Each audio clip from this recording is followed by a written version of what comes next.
memasuki tahun ketiga berkiprahnya Forum Tanah Air untuk mengedukasi masyarakat melalui diskusi-diskusi dan mencoba membuat perubahan dengan melakukan upaya hukum terhadap aturan yang tidak demokratis.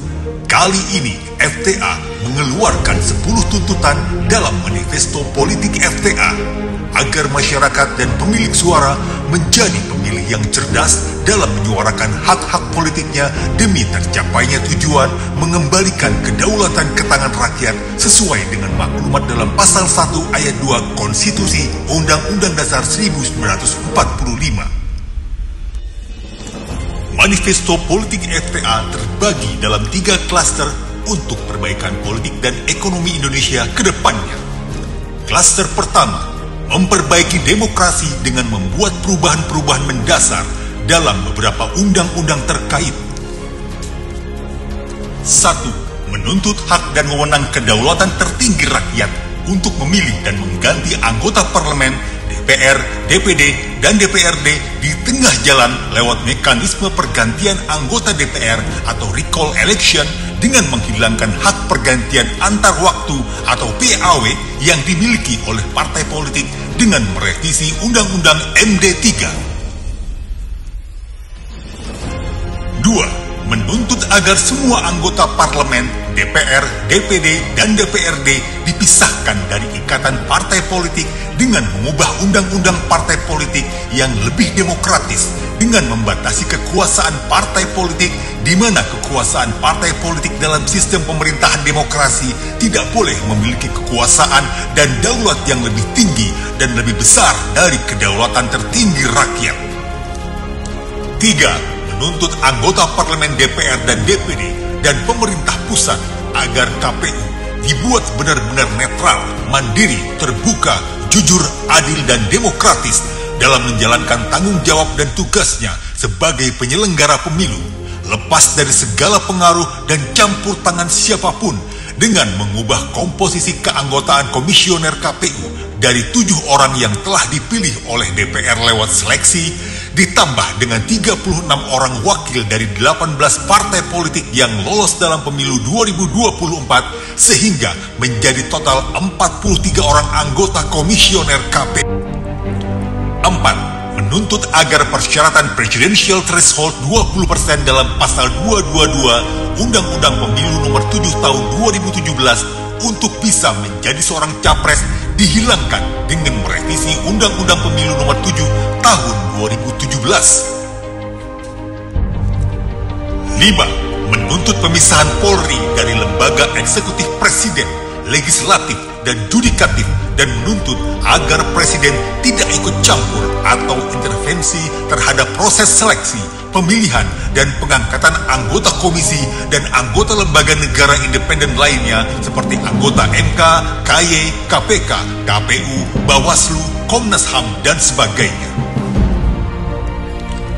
Klaster kedua, kembali kepada Undang-Undang Dasar 1945 asli dan menjadikan pembukaan serta batang tubuh Undang-Undang Dasar 1945 sebagai pedoman dalam membuat kebijakan-kebijakan yang menyangkut kehidupan bangsa dan negara. 6.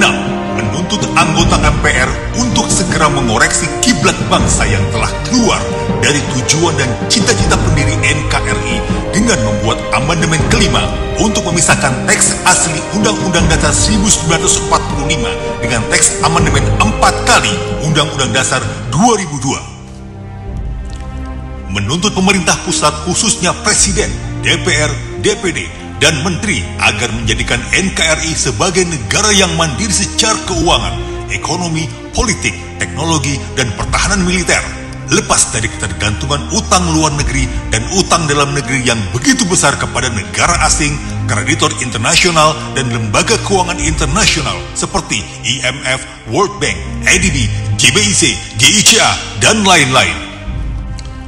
Mengubah sistem tanggung jawab fiskal keuangan APBN dan APBD yang harus berorientasi pada surplus oriented dan bukannya berorientasi pada pengeluaran sebesar-besarnya spending oriented.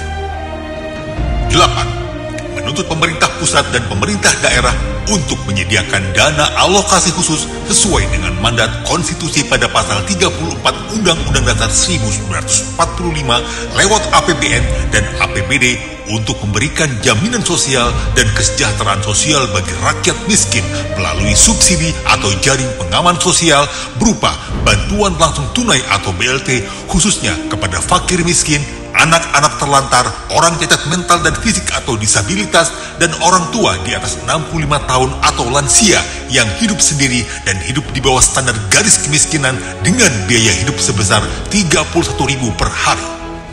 Klaster ketiga, memperbaiki ekonomi dengan melakukan perubahan mendasar dalam sistem perekonomian nasional. 9. Menuntut desentralisasi otonomi daerah yang lebih besar seperti pada Undang-Undang Otonomi Daerah Nomor 22 Tahun 1999 dengan memberikan pembagian keuntungan, jumlah persentase royalti, pembagian dana alokasi khusus hasil ekspor sumber daya alam daerah, pemberian dana alokasi perimbangan keuangan maupun pemberian dana bagi hasil sumber daya alam daerah yang lebih adil, lebih fair, dan lebih proporsional kepada rakyat daerah, serta memberikan wewenang kepada pemerintah daerah untuk mengelola sumber daya alam daerah yang dimilikinya. 10. Menuntut pemerintah pusat khususnya Presiden, DPR, DPD, Menteri, dan pemerintah daerah untuk membuat kebijakan ekonomi yang baik dan benar sesuai dengan tugas dan tanggung jawab dalam Konstitusi Undang-Undang Dasar 1945 Pasal 33 Ayat 1, 2, 3, 4, dan 5 Undang-Undang Dasar 1945. Manifesto politik FPA dapat dijadikan acuan, pedoman, dan materi perjanjian politik dan kontrak sosial baik secara perorangan maupun secara kelompok dengan para caleg, para calon pemimpin daerah, dan para capres pada pemilu tahun 2024 untuk menuntut perubahan politik dan ekonomi di tanah air. Semoga manifesto politik FPA menjadi lilin kecil yang bisa memberikan cahaya penerangan untuk melangkah ke depan menuju tujuan akhir sebagai satu bangsa yang benar-benar merdeka, lebih mandiri, sejahtera, adil, dan makmur. Salam perjuangan.